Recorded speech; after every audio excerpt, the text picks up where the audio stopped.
एक डिब्बे में उसकी पुरानी पहचान पत्र मिलती है। इससे पता चलता है वो ईए का हिस्सा था। ये एक खास हवाई जहाज समूह था जो नए तरह के जहाज बनाता और उड़ाता था। शायद ओवरगार्ड ने ऐसे ही जहाज में यात्रा की थी जो आर्कटिक के मौसम को झेल नहीं सका और गिर गया। लेकिन अब शिकायत का फायदा नहीं था। ओवरगार्ड जल्दी से मंजिल तक पहुंचने की उम्मीद करता है। यात्रा चलती है, तभी उसे एक विशाल पहाड़ दिखता है जो नक्शे में नहीं था।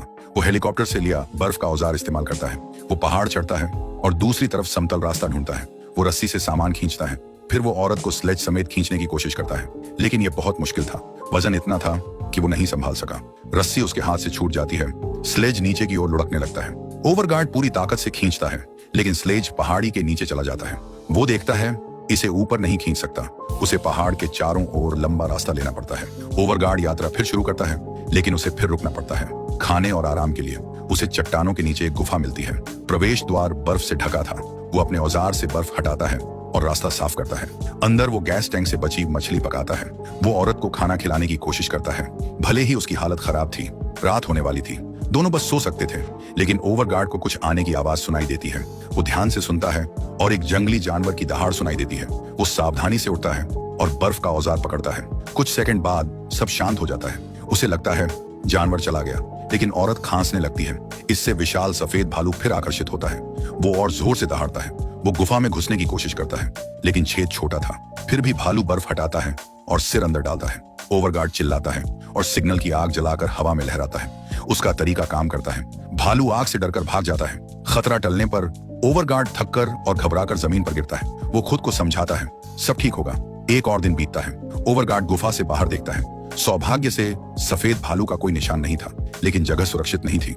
अगर भालू लौटा तो वो पिछले रात जितने खुशकिस्मत नहीं होंगे। ओवरगार्ड औरत को स्लेज पर रखकर खींचता है और कुछ मीटर आगे बढ़ता है। रास्ता जैसे खत्म ही नहीं होता था और बुरा एक तेज बर्फीला तूफान शुरू हो जाता है। इससे उसकी नजर कमजोर हो जाती है। उसे रुकना पड़ता है। आसपास कोई गुफा नहीं थी। आगे चलना उसे और थका देता। वो औरत के साथ स्लीपिंग बैग में घुस जाता है ताकि दोनों तंग जगह में गर्मी पा सकें। इस मुश्किल हालत में घंटे धीरे धीरे बीतते हैं। आखिरकार सब सामान्य होता है। दोनों बर्फ से ढक जाते हैं। ओवरगार्ड स्लीपिंग बैग से बाहर निकलता है। वो सामान की जांच करता है कि तूफान से कुछ टूटा तो नहीं। उसे पानी की बोतल मिलती है जो पूरी तरह जमी थी। वो उसे अपनी जैकेट में रखता है ताकि अपनी गर्मी से बर्फ पिघले। ओवरगार्ड स्लेज को फिर तैयार करता है। वो नरम बर्फ वाले रास्ते पर पहुंचता है जहां चलना मुश्किल था। थकान बढ़ती जाती है। उसे एक पथरीली पहाड़ी के पास रुकना पड़ता है। ओवर नक्शा देखता है और समझता है कि मंजिल अभी बहुत दूर है। वो सिर्फ सामान लेकर रास्ते पर चलता है। तभी उसे बर्फ में फूलों से ढका पत्थर दिखता है। वो हैरान होता है, लेकिन करीब जाने पर जमीन धंस जाती है। वो एक छेद में गिर जाता है। मिनटों बाद वो गुफा में जागता है। उसका दायां पैर पत्थर में फंस गया था। वो पूरी कोशिश करता है, लेकिन पैर नहीं निकलता। इतनी मेहनत के बाद लगता था उसका अंत आर्कटिक में अकेले होगा, लेकिन ओवरगार्ड हार नहीं मानता। अपनी बची ताकत से वो पैर निकालने की कोशिश करता है। असहनीय दर्द के बावजूद वो खींचता है। आखिरकार पैर बर्फ से निकलता है, लेकिन वो बुरी तरह घायल था। अब उसे बर्फ और पत्थरों पर रेंगना पड़ता है। जल्दी ही उसे गुफा से रास्ता मिलता है, लेकिन चोट का दर्द उसे चलने नहीं देता। वो उस जगह लौटता है जहां उसने औरत को छोड़ा था। वो उसकी परिवार की फोटो लेता है ताकि उसके बेटे को दे सके, लेकिन उसे हैरानी होती है औरत अब भी जिंदा थी। वो उससे थोड़ा बेहतर हालत में बात करती है। ओवरगार्ड को पछतावा होता है कि उसने उसे छोड़ने का सोचा। वो उसके सामने रोता है और माफी मांगता है। वो कहता है सब ठीक हो जाएगा। वो अपनी हालत के बावजूद स्लेज खींचता है। उसकी चोट देखता है जो और गंभीर थी। इलाज का कोई तरीका नहीं था। वो बर्फ और कपड़ा डालकर खून रोकता है। ओवरगार्ड औरत को स्लेज पर खींचता है। दर्द और थकान को नजरअंदाज करके वो औरत को आखिरी बूंदे पानी देता है। बोतल में बर्फ भरता है और थोड़ा निगलता है अपनी प्यास बुझाने के लिए। थकान उसके शरीर पर हावी हो रही थी। हालात और बिगड़ते हैं जब वो रास्ते के ऊंचे हिस्से पर पहुंचता है। वो लोहे की छड़ी को सहारा बनाकर चढ़ने की कोशिश करता है, लेकिन पैर की चोट उसे मुश्किल में डालती है। आखिरकार उसे रुकना पड़ता है। वो देखता है सिग्नल मशीन काम कर रही है या नहीं, लेकिन बर्फीला तूफान उसे खराब कर चुका था। बिना इस साधन के ओवरगार्ड पहाड़ी की चोटी पर रेंगता है।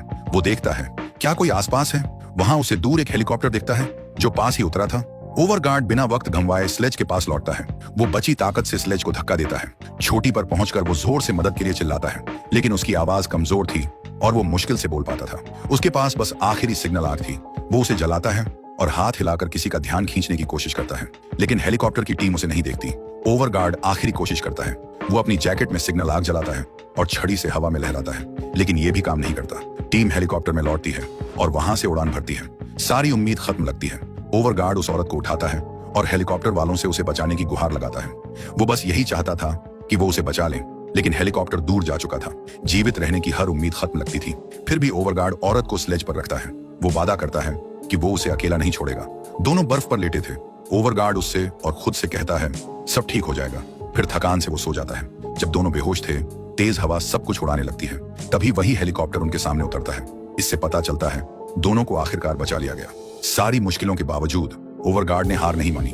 उसने अपनी और औरत की जान बचाने के लिए शारीरिक और मानसिक सीमाओं को पार किया। प्रकृति की ताकत को हराने के लिए वो किसी और की रक्षा के लिए लड़ रहा था। यदि आपको यह वीडियो पसंद आया तो वीडियो को लाइक करें और भी शानदार वीडियोस के लिए मूवीटेशन को सब्सक्राइब करें। फिर मिलेंगे एक और वीडियो में।